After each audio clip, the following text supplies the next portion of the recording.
ketika lu punya trauma masa kecil itu akhirnya mempengaruhi bagaimana lu. Karena yang lu nggak punya trauma masa kecil aja, lu nggak sempurna kan? Apalagi lu yang ada. Oke, balik lagi sama gue Amri. Di chapter Y kali ini seperti biasa kita akan bicara mengenai pernikahan. Jadi disimak aja. Nah, sekarang nih, gue mau bahas mengenai trauma masa lalu atau trauma masa kecil lah. Nah, menurut lu dalam milih pasangan tuh penting gak sih kita ngelihat trauma masa kecilnya si pasangan gitu? Penting kalau dia kasih tahu. Buat gua kalau misalnya emang misalnya jatuhnya gua gitu ya. Gua punya trauma masa lalu gitu yang mungkin bisa berdampak sama hubungan gua ke depannya atau pola pikir gua entah ke depannya. Biasanya gua kasih tahu ke pasangan gua. Itu lu. Itu gua. Tapi kalau lu ke dia, lu nanya nggak? Gua nggak mungkin nanya sih. Gua nggak mungkin nanya itu. Kecuali dia ngomong duluan. Karena sangkut pautnya sama masa lalu sih. Ya, tapi buat gue itu penting banget. Kalau buat lo sendiri penting nggak? Buat gue sangat penting sih. Tapi apakah gue akan nanya? Kalau gue sih cenderung gue akan tanya. Tapi kalau dia nggak mau cerita, ya itu haknya dia, nggak apa-apa. Tapi gue pasti akan tanya kalau gue. Nah itu nanya, lo punya trauma masa lalu nggak? Oh iya pasti gue tanya.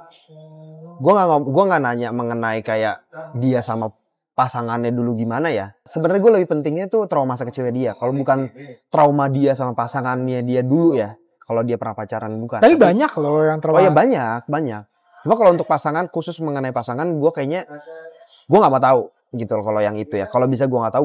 Tapi kalau misalnya untuk masalah traumanya dia masa kecil kayak yang hubungannya sama orang tuanya dia, itu menurut gue penting gue tahu. Kalau misalnya dia membuka gitu. Karena nanti ada hubungannya sama bagaimana dia nanti ngasuh anak-anak gue juga kan gitu loh. Jadi gue harus tahu kayak dulu dia ditreatnya seperti apa gitu. Kebiasaannya dia di rumah, kebiasaan orang tuanya di rumah kayak gimana. Nah terus gimana, terus kayak kalau misalnya dia masih trauma juga sekarang, gimana how she deal with gitu loh dengan si trauma itu gitu. Karena yang paling baik itu kan adalah ketika seorang pasutri ya, suami istri itu udah berdamai kan sama masa lalunya dia gitu loh. Dengan treatment yang mungkin kurang enak gitu ya, yang dia dapatkan dari orang tuanya gitu. Karena sedikitnya itu pasti akan nyampe tuh ke anak gitu loh. Kalau misalnya kita belum berdamai gitu loh. Kalau buat gue sendiri ya, walaupun gue udah berdamai, gue juga ngerasanya ada yang pasti masih kelepasan juga gitu. Karena ya kita, walaupun kita tahu nih, oh ini yang buruk nih gitu misalnya. Cuma ya karena memang kita nggak pernah ngelihat role model yang untuk mereplace benchmark itu gitu. Atau mungkin kita tahu role modelnya gitu. Cuma karena memang udah terbiasa ya kita lebih sering bersinggungan dengan situasi seperti itu gitu. Jadi itu udah kayak di alam bawah sadar. Akhirnya kita ngelakuin yang sama gitu loh. Kayak gitu sih. Itu menurut gue yang agak susah sih. Jadi kayak karena ini juga ada hubungannya sama orang yang kadang suka bilang mungkin psikolog atau apapun ya yang ada di bidang masalah mental ini. Mereka suka bilangnya kan kayak lu harus bisa berdamai dulu nih dengan masa lalu lu. Baru setelah itu lu punya anak. Bukan kawin ya, punya anak. Jadi punya anak itu bisa ditunda kalau lu belum bisa berdamai sama traumanya gitu. Nah kalau gue pribadi sih nggak setuju ya kayak gitu ya. Maksudnya kalau bisa bagus. Tapi kalau nggak bisa ya itu seiring berjalannya waktu gitu loh. Karena ya itu gak gampang gitu loh. Kalau misalnya benar-benar harus completely dihilangin, itu menurut gue agak susah. Karena berdamai dengan trauma itu sendiri adalah satu PR sendiri. Tapi waktu kita udah berdamai, udah gitu kita mau melakukan yang sebaliknya terhadap anak kita, itu juga satu PR sendiri. Karena gak gitu gampang gitu. Karena kita gak punya role model yang setiap hari kita lihat kan. Kita taunya dari siapa ya? Mungkin dari kita belajar dengan orang yang di bidangnya, baik itu mungkin online course atau siapapun, mungkin kita ketemu psikolog atau siapapun gitu kan.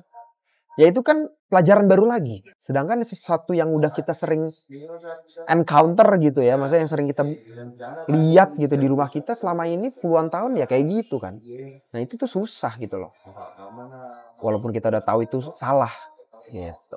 Tapi buat gue mungkin konteksnya yang lo dengar itu harus sembuh dulu, mungkin bukan sembuh secara melupakan. Sembuh apa? Yang tadi lo bilang kan, kalau misalnya mau punya anak ya lo sembuh dulu nih, baru lo punya anak. Ya. Buat gue kalau bahasa sembuhnya itu diartikan untuk melupakan, buat gue emang gak mungkin.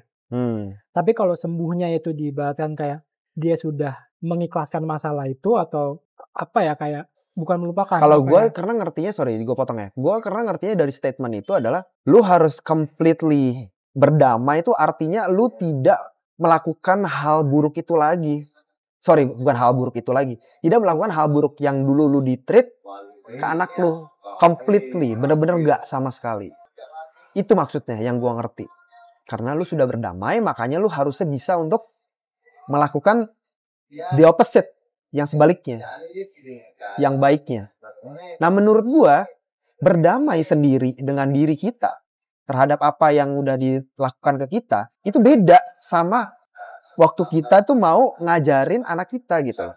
Karena itu beda gitu loh menurut gua. Kayak nggak semua bisa digeneralisir ketika oke, kita udah berdamai gitu kan, udah gitu kita bisa semuanya kita rubah gitu.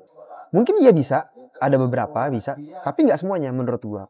Pasti ada hal-hal yang ya karena kita kan selama ini ngelihatnya kayak yang kita bahas tadi gitu loh, kayak selama kita hidup tuh kita ngelihatnya kayak gitu loh. Cara misalnya kalau kita ngambil cara simpelnya, misal kayak tadi ya, misal kayak kalau nyapu tuh caranya gini gitu. Walaupun kita tahu nih caranya salah, namun kalau nyapu sih gampang ya, kita udah tahu lah ya. Cuma kalau misalnya trauma itu agak lebih ribet gitu. Maksud gue tuh ya kayak gitu. Jadi kita tahu cara yang benar gimana. Tapi karena kita tuh baru belajar, jadi kita nggak punya role model kan. Role model kita kan selama ini orang tua kan, yang sering kita lihat. Jadi walaupun kita tahu nih gimana cara yang benernya, nah cuma pas ngelakuinnya itu nggak segampang itu gitu. Pasti ada kayak minusnya gitu. Karena kita bener-bener nggak di build seperti itu gitu. Tapi kalau gue punya trauma sama masa lalu gue. Gue juga mikir kayak kalau gue belum bisa berdamai nih sama trauma gue gak mau ngelakuin itu dulu tuh. Gue gak mau mulai melakukan itu dulu sampai gue bisa berpikir bahwa akhirnya gue mikir kayak udah gue ikhlas dengan semua yang terjadi. Kenapa gue gak jadiin itu sebagai pembelajaran untuk membuat gue makin baik, bukan melupakan. Nggak mungkin gue bisa lupa gitu. Oh iya. Nah buat gue damainya mungkin kayak gitu. Damainya ketika gue udah bisa mengikhlaskan aja. Iya. Ya tapi gimana kalau misalnya punya pasangan, misal sebelum lo jadi pasangan nih, dia ngomong kalau dia belum bisa berdamai dengan traumanya. Tentang hubungannya di masa lalu misalnya. Lo mau untuk mencoba untuk menyembuhkan dia dengan cara lo, atau lo malah ya udah cabut aja karena lo tahu kayak. Buat gue semuanya tergantung impact yang akan terjadi kalau gue sama dia. Kalau gue lanjutin sama dia, impactnya sebesar apa gitu. Itu dulu sih. Karena buat gue sebuah trauma itu tuh gak segampang itu hilangnya. Jadi gini, kadang mereka udah tahu itu salah. Kita juga nggak boleh menurunkan itu ke anak kita juga, gitu kan. Kita udah tahu tuh kayak gitu. Ya udah. Tapi mungkin dia nggak bisa maafin segala macem, ya. Dia nggak bisa maafin segala macem. Ya udah. Makanya tergantung bagaimana. Karena itu kan menurut gue agak kompleks ya. Jadi tergantung kayak, oke, misalnya dia belum bisa berdamai, itu artinya definisi gue kalau belum berdamai itu dia belum bisa maafin. Ya, dia belum bisa maafin, dia tahu itu buruk, dia nggak akan ngelakuin lagi, dia nggak akan ngelakuin hal yang sama ke lingkungan dia yang sekarang atau yang nanti, ya, sama keluarga kita gitu kan. Tapi dia nggak bisa maafin. Nah, kalau kayak gitu mungkin, kalau buat gue sih, kalau impactnya nggak akan kayak gitu karena dia tahu itu udah salah, dia nggak akan kayak gitu, ya selesai buat gue. Kalau belum bisa maafin berarti dia belum berdamai ya.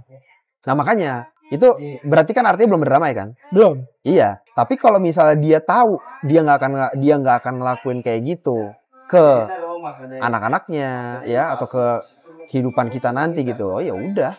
Karena menurut gue untuk memaafkan hal-hal kayak gitu tuh, ya setiap orang itu kan punya batasannya masing-masing ya, punya waktunya masing-masing gitu. Memang nggak segampang itu kan untuk maafin gitu. Atau kadang misalnya ada orang bisa bilang, oke, gue maafin, tapi gue nggak bisa ngelupain, dan gue akan jaga jarak, gue nggak akan bisa ini lagi nih gitu loh, nggak akan gue bisa kayak dulu lagi, atau gue akan bikin jarak kayak gitu-gitu misal. Makanya itu sebenarnya kalau menurut gue tergantung impactnya sih. Karena kadang ada yang trauma yang dia belum bisa berdamai, belum bisa memaafkan segala macem, sampai di tahap yang dia itu juga belum bisa tahu, walaupun dia tahu nih yang baik tuh kayak gimana, dia belum bisa ngelakuinnya juga gitu. Ya kalau kayak gitu yang parah, nah itu susah kalau kayak gitu. Tapi kalau misalnya dia tahu yang bener kayak gimana, segala macam, dia mau nggak akan ngelakuin kayak gitu karena dia tahu dampaknya pasti akan kayak gua, jadi gua nggak bakal mau dong untuk ngelakuin itu ke anak gua gitu kan. Ya harusnya sih mostly yang namanya trauma akan kayak gitu. Cuma kan itu tadi yang balik lagi kayak yang tadi gua bilang. Cuma kan waktu dia melakukan action terhadap anaknya, waktu dia mau ngajarin anaknya, kadang ada hal-hal yang nggak semuanya tuh bisa terlaksana gitu loh maksudnya. Karena itu semua di alam bawah sadar manusia gitu loh. Yang tadi gue bilang itu kan trauma. Karena itu ngomongin teknis kan. Contoh deh, kita ngomongin itu tadi terlalu teori lah. Contoh ya misalnya sebenarnya bukan trauma ya, cuma hal simple aja ya. Hal simple yang dulu gue nggak pernah diajarin kayak gitu, tapi gue sekarang ajarin ke anak gue gitu misalnya. Gue dulu itu kan nggak pernah dikasih kondisi di mana kayak yang gue sering cerita under pressure, ya kan? Jadi ya kita kerjanya cuma sekolah, sama main doang. Sekolah juga pelajaran doang kan aktifnya, bukan yang organisasi kita nggak pernah aktif gitu. Ya udah kita cuma itu aja gitu. Kita nggak pernah under pressure, itu nggak ada ngerjain chores segala macam, nggak ada. Buat gue setelah gue belajar, ini kita ngomong, ini bukan trauma gue sebenarnya, bukan trauma yang ini, bukan. Cuma maksud gue itu kan nggak ada kan di kamus gue dulu waktu gue diajarin itu nggak ada itu kayak gitu. Nah sekarang gue mau membuat metode baru nih yang nggak ada benchmarknya di keluarga gue. Nah waktu gue ngelakuin itu kan gue masih learning by doing gitu. Jadi karena itu nggak ada benchmarknya dulu. Jadi gue buat benchmark baru buat keluarga gue kan. Nah gue juga masih learning by doing.